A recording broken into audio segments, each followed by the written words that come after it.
Jadi luasnya bekas keraton ini 5 hektar. Dan kita sekarang akan ke tempat pemandian para raja zaman dulu ya, untuk membersihkan.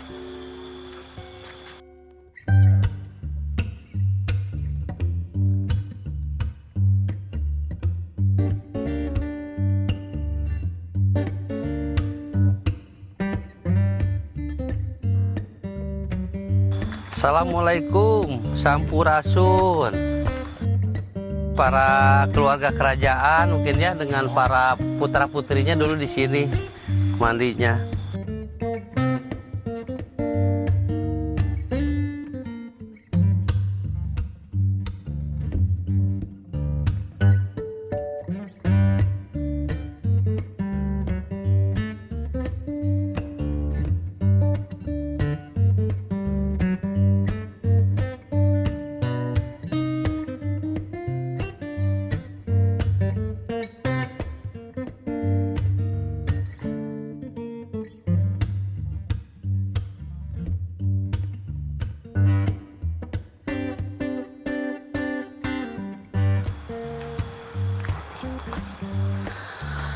Ini ada di atas tadi Astana Gede ya, ada tumpukan batu-batu yang masih diteliti oleh para arkeolog dari Unpad kalau menurut juru kunci ya. Jadi diperkirakan batu ini sampai jauh ke sana ya. Tumpukan batu ini nah masih diteliti. Ini untuk apa kegunaannya atau apapun, tapi untuk zaman sekarang, saat sekarang ini, seperti salah satu yang dari saudara kita dari Bali itu sering berkunjung ke sini untuk wisata religi dan bersembahyang dan berdoa di sini.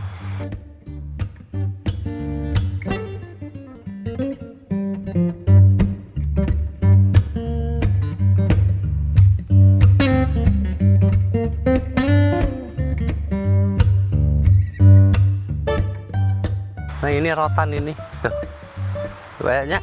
Ini pohon-pohon rotan nih, masih banyak rotan di sini. Tuh berduri daunnya ini seperti salak gitu, cuma pendek-pendek.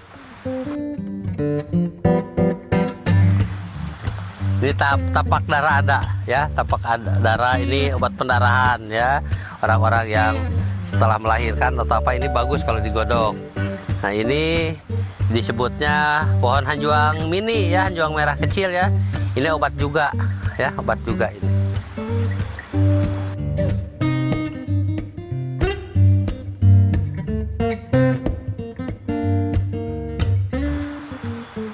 Nah ini kalau orang sini bisa kata Kang ya, Kang siapa tuh teh? Kang Iqbal. Ini disebutnya ki racun ya Kang. Ini ki racun, katanya obat gatal ya, ini obat gatal ini. Ini masih banyak. Jadi kalau gatal tinggal digosok gitu ya Kang ya. Iya. Jadi seperti mint ya, kemungkinan besar seperti daun mint gitu. Jadi bisa seperti daun belimbing juga kan, sama ya untuk obat gatal-gatal. Ini ki racunnya disebutnya.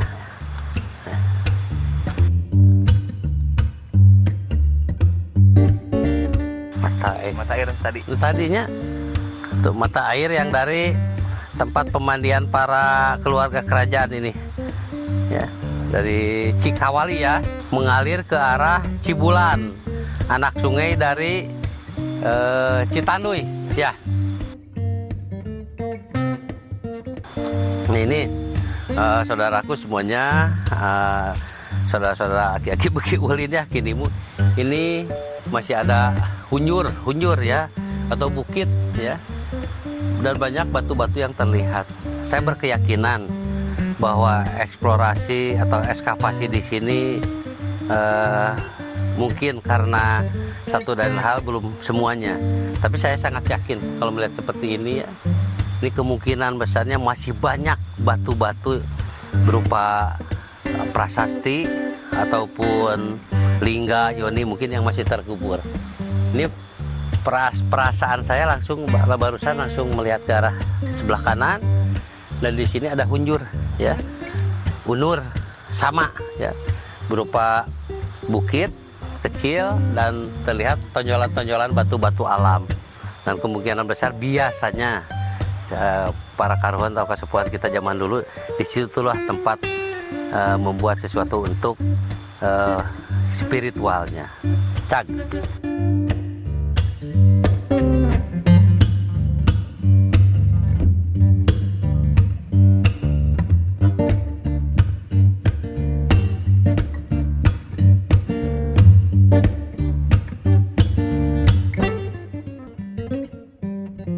Akang berbicara di sana ya bahwa Akang sering mandi malam di sini ya, abdas bertafakur ya, tapak orang diukur, sinarang merenung ya Kang. Ya. Itu yang Akang rasakan selama ini untuk di sini tuh apa yang Akang dapatkan secara interaksi ini, maaf konteksnya kita cerita dari budaya Ya. dan sejarah ya, tidak bisa dipisahkan. Nah sekarang kita akan bertanya ke Kang Iqbal ini bab budaya kesepuhan kita dahulu yang akan ngerasakan setelah ada interaksi sekarang Kang ya, apa yang terjadi itu Kang yang akan rasakan. Jadi sebenarnya mengajarkan, jadi menasihati saya bahwa di sini itu perlu adab, dan nomor satunya itu kita harus bersalawat dan bersalawat. Alhamdulillah ya, mohon Adab salam. Dan kita syarat kepada saya itu kalau kamu katanya kalau mau mengantar para penciar ke tengah ya, ya sana gede ya, kamu harus punya wudhu gitu. amin. Karena itu orang-orang suci penyebar junya agama Islam itu sama seperti kamu masuk ke masjid gitu. Amin amin. Karena zaman dahulu ini kan tempat ibadah ini masih berupa alam Kang ya, Ya. jadi sama. Yang penting hati ya Kang ya, hati. Nah sekarang yang akan rasakan selama ini sebagai juru kunci di sini ya Kang ya, salah satunya ya. Nah apa yang interaksi komunikasi yang Akang pernah dengar, lihat dan rasakan tentang para kasepuhan karuhun Sunda yang sangat luar biasa ini Kang? Ada pesan atau ada mungkin wangsit atau apapun yang pernah Akang dapatkan? Ya kalau wangsit seperti itu ada, cuma seperti barang-barang gitu saja. Cuma dan katanya sih di sini yang penting ini tentang situsnya aja. Yang penting di sini ada 2 lagi prasasti. Oh 2 prasasti atau 2 gundukan ya yang belum dibuka, cuma belum waktunya. Kenapa tahu tahun kapan gitu ya? Bukanya. Belum waktunya, belum saatnya. Dan katanya kalau prasasti itu kebuka semua. Iya. Ini seperti pasar gitu ramainya. Oh ramainya. Katanya. Dan biasanya kalau para kasepuhan kita dahulu siapapun beliau ya, semasa hidupnya sangat bijaksana, sangat ngaji diri, ngaji rasa, ngaji alam, ngaji kitab. Akhirnya ditutup oleh ngaji kitab ya. Jadi intinya dalam mengaji diri, ngaji rasa, ngaji alamnya mereka sudah sangat luar biasa. Jadi kadang-kadang hafal sebelum waktunya. Jadi kemungkinan besar Kang yang saya ini, kemungkinan besar kalau ini diwujudkan atau sekarang dieskavasi atau apapun, belum waktunya karena apa? Takut disalahgunakan untuk hal-hal yang berbau bertentangan dengan keimanan kita saat ini. Gitu ya Kang ya mungkin ya. Jadi tadi saudaraku semuanya beraya aki-aki beki ulin. Saya merasakan waktu tadi ada gundukan itu, saya tanyakan juga ke kata Kang Iqbal, betul bah di situ yang selama ini sering beliau interaksi bahwa disitulah ada sesuatu yang masih teramankan oleh alam karena belum waktunya untuk dimunculkan, begitu ya Kang ya? Karena itu dekat kerajaan kita. Oh dekat kerajaan-kerajaan yang bisa beraliran beda lah gitu ya dengan yang sekarang berjalan. Tapi alhamdulillah kalau kita bertata titi, memakai adab kemanapun kita berada, mau yang kiri, mau yang kanan, yang putih, yang hitam, semuanya sama kalau kita punya adab dan etika dimanapun kita berada. Cak baraya aki-aki begitu, ayo kita kemon, kita cari lagi ke prasastinya. Ayo enggak Kang.